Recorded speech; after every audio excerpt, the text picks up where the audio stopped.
तो गाइस अब तक हमने देखा सभी लोग आर्किमिडीज पहुंच जाते हैं और वर्कशॉप बैटल के लिए तैयारी करना स्टार्ट कर देते हैं। तब यहाँ राख कुन से मिलने आ जाता है और उसे बाम को बचाने जाने के लिए कहता है। तब कुन राख को अपना पूरा प्लान बताता है, जिस वजह से राख कुन का साथ देने के लिए तैयार हो जाता है। और यहाँ कांग और कुसानो अपनी पुरानी टीचर से मिलते हैं, जो कि उनका पहला प्यार होती है। तब यहाँ अगले दिन आयो और फंक वर्कशॉप बैटल के पहले मैच को स्टार्ट कर देते हैं और यहाँ जा देखता है कि मीसेंग ने प्रिंस को बहुत बुरी तरह मारा होता है और वो अपने आपे से बाहर हो चुकी होती है। और अब आगे तब यहाँ हम देखते हैं प्रिंस और मीसेंग को होश आ जाता है और उन्हें समझ नहीं आ रहा होता कि वो लोग कहाँ हैं। हम लोग इस टाइम आर्किमिडीज के अंदर हैं। आखिरकार तुम कौन हो? मैं जानती थी कि ये सच में बहुत अच्छा आइडिया है। तो क्या तुम दोनों मेरी डॉल्स बनना चाहोगे? चाहे तुम लोग इतने कमजोर हो, फिर भी तुम्हें बिल्कुल भी मौत से डर नहीं लगता। तो इसलिए मुझे पूरा यकीन है कि तुम दोनों बहुत अच्छे डॉल कपल बनोगे। आखिरकार तुम ये क्या कह रही हो? मैं इसके साथ तो बिल्कुल भी कपल नहीं बनूंगा। चिंता मत करो, ये तुम दोनों के लिए बहुत अच्छी डील है, क्योंकि जब तुम मेरे डॉल्स बन जाओगे तब तुम और भी ज्यादा ताकतवर हो जाओगे। इस टाइम तुम्हारे जीतने के चांसेस 0 हैं, पर जब मेरी डॉल एबिलिटी के कारण तुम्हारी एबिलिटीज जाग जाएंगी, तब उस टाइम तुम्हारे लिए जीतना बच्चों का खेल होगा। आखिरकार ये क्या कह रही है? चलो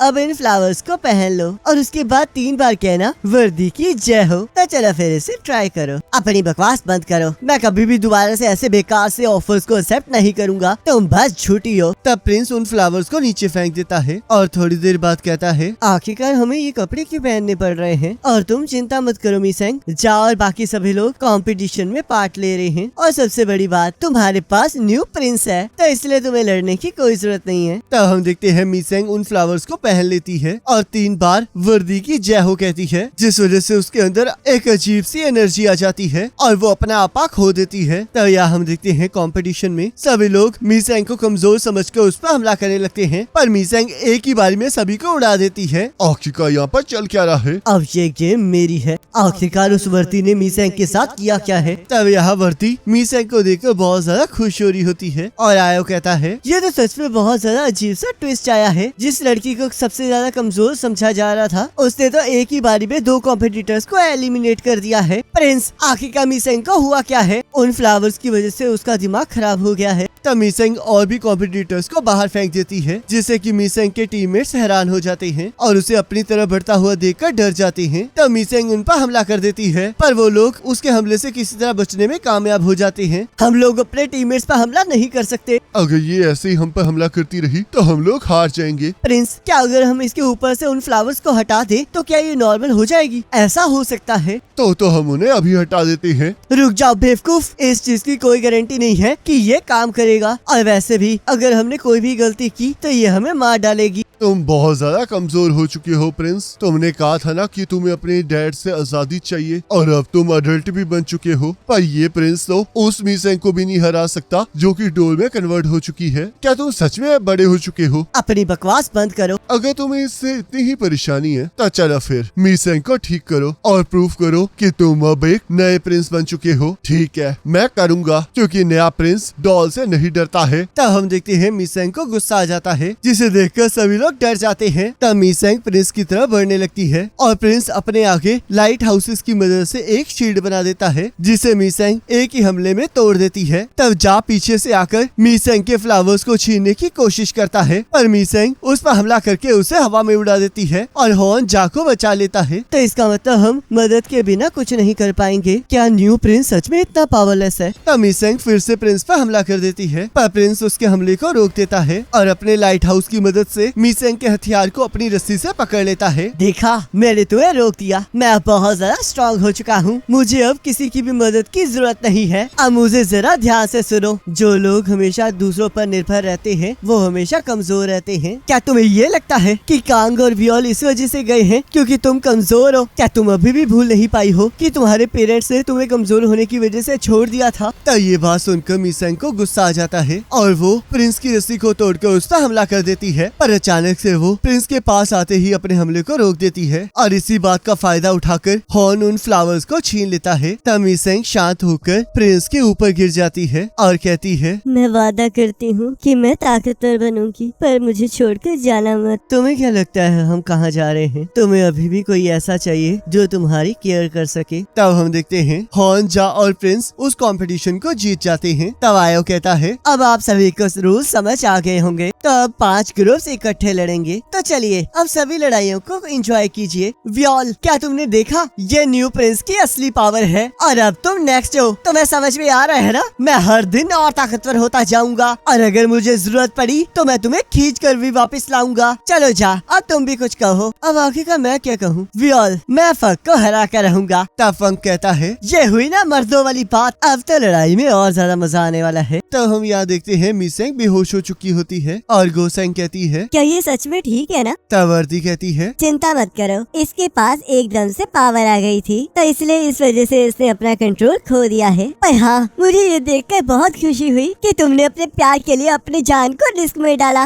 मैंने तुम्हें पहले भी कहा है कि ये प्यार नहीं है। चलो ना, तुम भी मेरी डॉल बन जाओ ना। मैंने तुम्हें मना किया ना। चलो ना, अब इन फ्लावर्स को पहन लो। तब जाको उनके कमरे के बाहर से कांग जाता हुआ दिखाई देता है और वो उसका पीछा करने के लिए जाने लगता है। और तभी हम देखते हैं अगली लड़ाई के कॉम्पिटिटर्स को चुन लिया जाता है, जिसमें क्वार्ट्रो, चांग, जीवा, गोसेंग और कांग पार्टिसिपेट कर रहे होते हैं। तब उस लिस्ट को देखकर शिप कहता है, तो यामा का मैड डॉग आखिरकार लड़ाई के मैदान में आ ही गया। तब यहाँ पर लड़ाई स्टार्ट हो जाती है और एक पर्सन गोसेंग पर हमला कर देता है और कांग आकर गोसेंग को बचा लेता है और उसे उठाने के लिए अपना हाथ आगे बढ़ाता है। तो लड़ाई के मैदान में प्यार चल रहा है, ये तो सच में अच्छी बात है। तब कांग चांग पर हमला करने लगता है। चिंता मत करो, मेरा तुम्हारे साथ लड़ने का कोई इरादा नहीं है और वैसे भी इस शो के स्टार्स हम दोनों नहीं हैं। तब यहाँ हम देखते हैं क्वार्ट्रो अपने कॉम्पिटिटर्स को जला रहा होता है, जिससे डरकर वो लोग पानी में गिरने लगते हैं। तब क्वार्ट्रो कहता है, आखिरकार तुम क्यों नहीं जल रही हो? क्योंकि मैं फायर को यूज कर सकती हूँ। तो इसका मतलब हम लोग सेम टाइप के हुए। मैं तुम्हारे जैसे बिल्कुल भी नहीं हूँ, क्योंकि मैं इस तरह बिना सोचे समझे फायर का यूज नहीं करती हूँ। आखिरकार तुम ऐसा क्यों कह रही हो? फायर को तो बिना सोचे समझे यूज करना चाहिए। बिल्कुल नहीं, फायर को हमेशा सोच समझ कर यूज करना चाहिए, नहीं तो तुम किसी दिन कुछ ऐसा कर दोगे जिसे बदला नहीं जा सकता।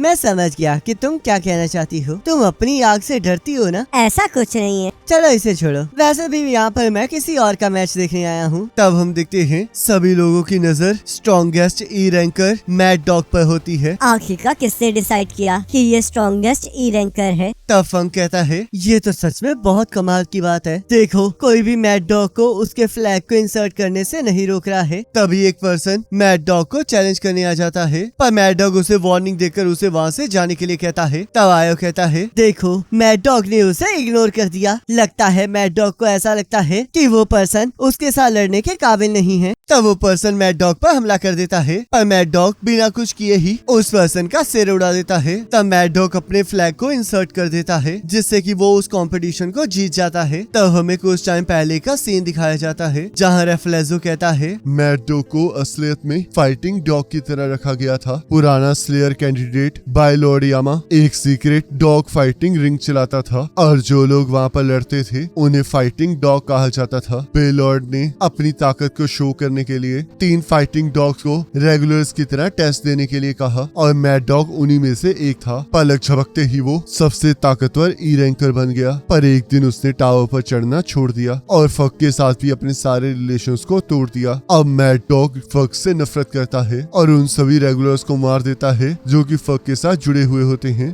तो इसका मतलब ये यहाँ पर मुझे मारने आया है। तब यहाँ हात्सू अपने हाथों को खोल देता है और कहता है, उसे जानबूझकर मेरी हथकड़ियों को ढीला छोड़ा था। तो हात्सू एमिली से वहाँ से निकलने का रास्ता पूछता है और एमिली उसे बेड के नीचे देखने के लिए कहती है। तब यहाँ फंक कहता है, जैसे जैसे हम लड़ाई में आगे बढ़ रहे हैं वैसे वैसे यहाँ की चीजें और भी ज्यादा स्पाइसी होती जा रही हैं। अब तो गैम्बलर्स के भी एक्सप्रेशंस चेंज होने लगे हैं। चलो फिर देखते हैं कि कौन इस टीम टूर्नामेंट की लीडर सीट को हासिल करता है। तो चलिए फिर अगले ग्रुप्स की लिस्ट को अनाउंस किया जाए। तो हम देखते हैं उस लिस्ट में वियोल का नाम होता है, जिससे सभी लोग बहुत ज्यादा एक्साइटेड हो जाते हैं। तुम बहुत जल्दी जा रहे हो तो इसलिए खुद पर कंट्रोल रखना। ठीक है, मैं बहुत जल्दी वापस आ जाऊंगा। तब वियोल मैदान में उतर जाता है, जहाँ कुछ लोग वियोल का साथ देने लगते हैं ताकि उसके फ्लैग इंसर्ट करने के रास्ते में कोई ना आ सके। ये लोग फेक फॉलोअर्स हैं, क्योंकि अगर वो लोग ऐसा दिखाएंगे कि वियोल के साथी हैं, तो दूसरे लोग उन पर हमला नहीं करेंगे। वियोल को लड़ाई पसंद नहीं है ना, तो फिर इसके लिए ये बहुत अच्छी डील है। आखिरकार तुम लोग कर क्या रहे हो? मैं अपनी ताकत से आगे बढ़ना चाहता हूँ, तो इसलिए क्या तुम मुझे इस तरह पूछना बंद करोगे? तब एक पर्सन कहता है, चाहे आप कुछ भी कहें, पर हम आपके फॉलोअर्स हैं। तब वियोल उस पर हमला करके उसे नीचे गिरा देता है और अपने बाकी फॉलोअर्स को भी हरा देता है। मैं कोई ऐसा गॉड नहीं हूँ जो तुम्हारी विशेष को पूरा करेगा, तो क्या तुम लोग फिर भी मेरी पूछा करोगे? तो फिर इसके लिए गुड लक। और अपने फ्लैग को इंसर्ट करके वापस आ जाता है। मुझे लगा ही था कि ये सब कुछ होने वाला है। मुझे लगा ही था। पिछली बार मैंने वियोल की आंखों को बहुत करीब से देखा था और उन आंखों को देखकर मुझे वो पर्सन याद आया था जो कि सेकंड फ्लोर पर मर गया था। तब यहाँ इंड्रोसी वियोल के बारे में सर्च करी होती है और सोचती है, वियोल के ऊपर का सारा डाटा डिलीट कर दिया गया है, जिस वजह से उसका पास्ट मिस्ट्री बन गया है। मैं अभी के अभी उसके आइडेंटिटी को कंफर्म करना चाहती हूँ, पर उसके पास हमेशा कोई न कोई फक का मेंबर जरूर होता है। सभी लोग प्रिंसेस ऑफ जहाज और स्लेयर कैंडिडेट का मैच देखना चाहते हैं, पर शायद हम लोग इंडिविजुअल बैटल्स के बाद पार्टी में मिल सके।